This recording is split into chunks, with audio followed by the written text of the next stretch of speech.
Estamos en contacto con Ninoska Durán. Ella es activista de los derechos humanos y consiguientemente estudiosa de casos de abusos clericales.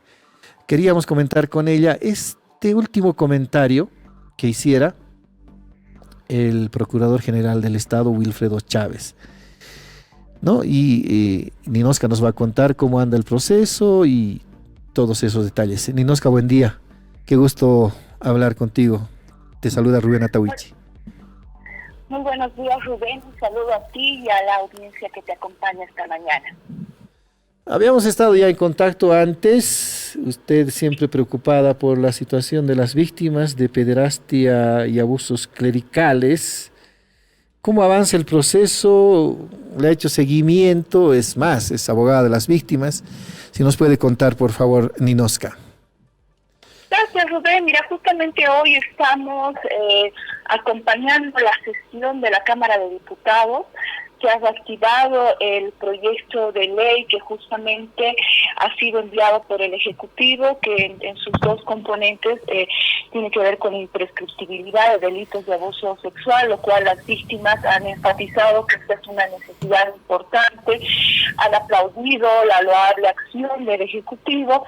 No obstante, la otra parte del proyecto de ley, que significa la conformación de la Comisión de la Verdad, ha sido rechazada públicamente por las víctimas porque no cumple con estándares internacionales, no incluye víctimas, no incluye una rendición de cuentas ni participación de sociedad civil, y creo que este es un elemento muy que empáticamente hay que decirlo. Si la Asamblea Legislativa no incorpora víctimas y básicamente solo estamos hablando de instituciones del Ejecutivo y del Judicial, que además está cuestionada porque el artículo 14 de la Constitución señala que no se pueden delegar funciones, podría ser declarada inconstitucional también, pero sobre todo no es una comisión de la verdad, es una comisión meramente interinstitucional, y creo que hay que llamar las cosas por su nombre, Rubén. Esta es una preocupación que hemos estado solicitando a los asambleístas. Se han enviado 3 notas, tanto al presidente Luis Arce,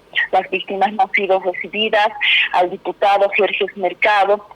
Se han hecho conocer las observaciones, tampoco se ha recibido a las víctimas, y el senador Andrónico sí tuvo la oportunidad de reunirse con las víctimas, y es uno de los elementos es que también se le ha entregado las observaciones que las víctimas consideran importantes en este proyecto de ley. Por lo demás, en temas de procesos se está judicializando tanto de declaraciones de víctimas como testigos, no solamente en territorio nacional. Hemos solicitado cooperación internacional, hay víctimas y testigos en otros países, y de alguna manera ya se han estado personándose ante las instancias jurisdiccionales competentes para judicializar sus declaraciones. Primer tema nos parece preocupante, ¿cierto? Aquí en La Razón Plus lo habíamos expresado. ¿Cómo es posible que se conforme una comisión de la verdad sin la presencia de las víctimas? ¿Por qué tendría el Estado, en este caso el órgano ejecutivo y el órgano legislativo, que desestimar su participación? ¿Por qué? ¿Cuál es el interés de dejarlos a un lado cuando ellos podrían ser parte importante de esta comisión de la verdad? Ya Ninoska Durán sabe que la vez pasada nosotros publicamos un comunicado de parte de ECA Global que precisamente cuestionaba que los estados se afanen en conformar comisiones de la verdad en casos de abusos clericales sin las víctimas. Hay experiencias negativas en varios países, como también hay experiencias positivas. Segundo elemento, Ninoska, nos interesa mucho el proceso. ¿Cuántas víctimas han denunciado ya a los curas pederastas? Si tiene el registro, por favor. Y nosotros lo hemos contado también en La Razón, el epicentro, la fuente de las víctimas de estos sacerdotes abusadores y pederastas era el Colegio Juan 23 de Cochabamba. Así es, bueno, yo estoy colaborando con las víctimas del Colegio Juan 23, sin embargo, para empezar tenemos que señalar que hay víctimas múltiples, no solamente en el caso Pedrajas, si bien se ha concentrado en la jurisdicción del Distrito Judicial de Cochabamba, la mayoría de los casos, estamos hablando también de procesos de encubrimiento, incluso contra el actual provincial de la Compañía de Jesús, ha sido de conocimiento público, incluso que se ha entregado el diario del cura pederasta, como se lo ha denominado, de Pedrajas, adulterado, y esperamos también... ¿De qué, perdón, Ninosca, de qué provincial estamos hablando? Si nos cita el nombre, por favor. Han habido, yo quisiera del actual, Bernardo... Sí, Bernardo Mercado. Exactamente. Sí, hay procesos abiertos también contra el exprovincial Chirbeques, porque básicamente esto ya ha sido puesto a consideración de ellos antes de que incluso la noticia estalle en España, y no ha habido una adecuada atención, ¿no? Entonces, a esto se suma, vuelvo a decir, que se entrega en días pasados un documento investigativo adulterado, y creemos que el Ministerio Público debe actuar de oficio. O sea, no podemos, y además es una pena que primero sea la Iglesia la que tenga la documentación y no así el Ministerio Público, ¿no? Entonces, creo que hay elementos de fondo y de forma que están alertando que realmente no hay un adecuado tratamiento que se debe dar. En algún momento, y a la pregunta, yo quisiera un poco mantener estos elementos ya cuando concluyan seguro las víctimas, que les corresponde también a ellos, darán información ya pública de lo que se ha logrado, pero de alguna manera yo sí debo decir que ha sido un tanto complejo este proceso, porque también a través de la Iglesia han tenido acceso directo a las víctimas, queriendo romper este movimiento de víctimas también, ¿no? Con ofrecimientos incluso de dádivas, etcétera, ¿no? Entonces, es un proceso complejo, Rubén. Por eso las víctimas no necesitan de valentía, las víctimas necesitan un Estado que las proteja y que les dé condiciones de justicia adaptada y de protección reforzada, y creo que esto es lo que necesitamos en esta coyuntura, entender, ¿no? Un Estado protector que dé todas las garantías a las víctimas y a los testigos. Ahora es cierto, nos interesa el número porque la Compañía de Jesús suele señalar en sus comunicados que no se han presentado las víctimas, como haciendo entender que no hay víctimas, digamos, pero seguramente en el caso que está en reserva hay un registro de cuántas víctimas por caso. Sabemos que 8 sacerdotes son acusados directamente de abusos clericales, 6 de ellos fallecidos, 2 de ellos todavía en vida, y otros 5 sacerdotes sospechosos de encubrimiento. Entre ellos precisamente están Chirbeches, Mercado, Recolons, Alaix y otros tantos más. Está avanzando en los tiempos procesales correctos este proceso. Nos preocupa, por ejemplo, ¿por qué tendría el Estado el afán de frenar en la conformación de la Comisión de la Verdad la participación de las víctimas? ¿No será que el Estado también se está convirtiendo en un factor de obstáculo? Ya lo habían advertido incluso expertos en sentido de que el Estado, por la relación que tiene con el Vaticano, suele ser un factor de obstaculización.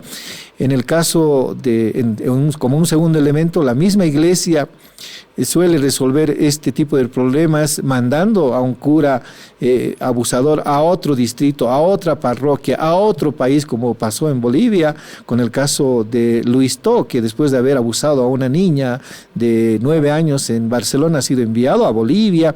Y como un tercer elemento, tercer factor, es que la Iglesia se apura en tapar estos casos, acordando con las víctimas incluso con la transferencia de dinero. ¿Qué criterio tiene de esto, Ninosca?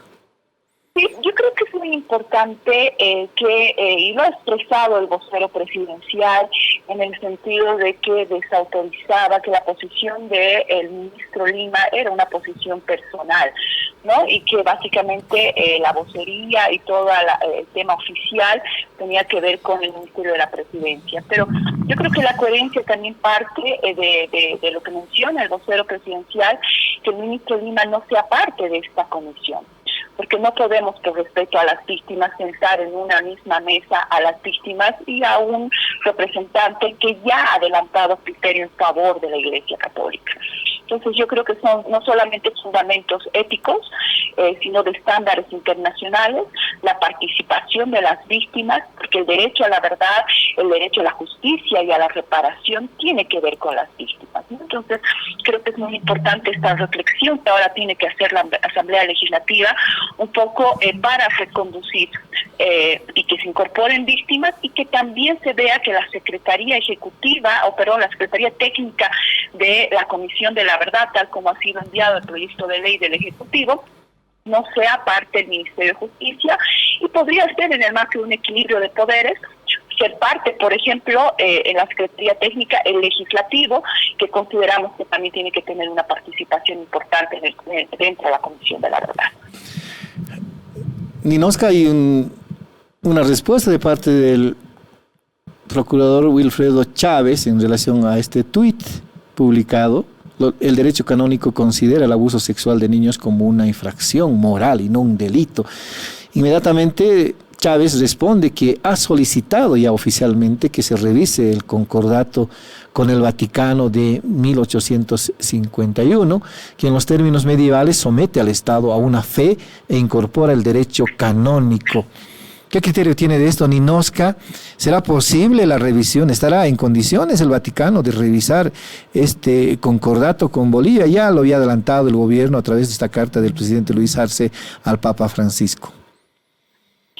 Algo que me parece muy importante en este punto, entender que el tratamiento que le da el derecho canónico al abuso sexual eclesial es condenable.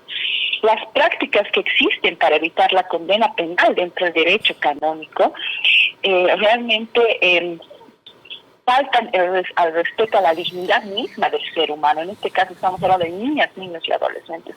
¿Por qué? Y esto no lo digo solamente en un criterio específico del Estado boliviano.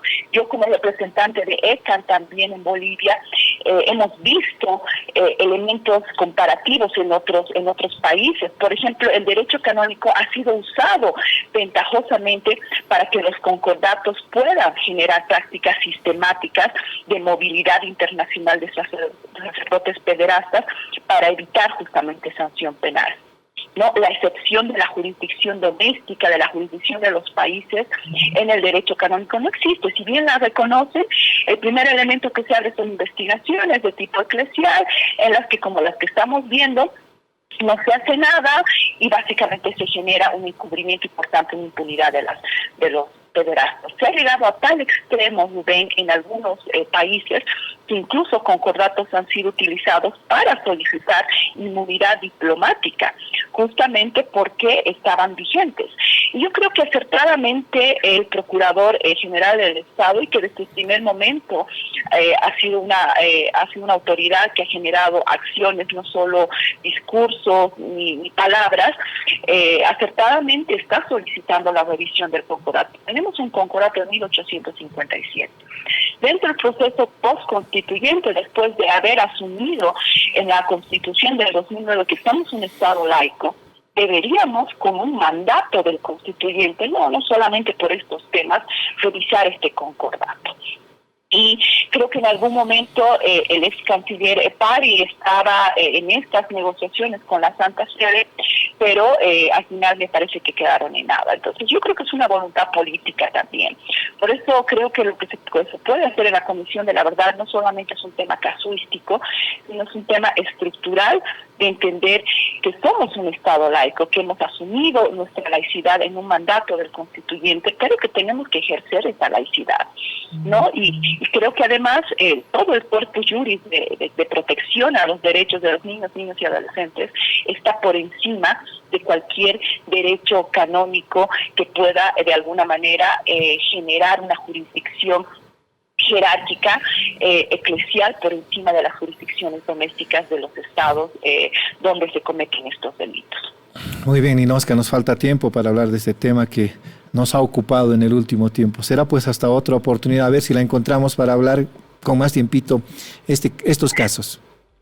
Claro que sí, Rubén, agradecerte mucho. Creo que es importante la participación, el seguimiento de los medios de comunicación.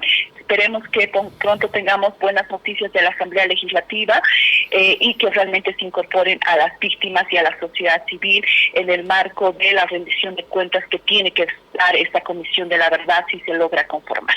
Muchas gracias, Rubén. Que así sea.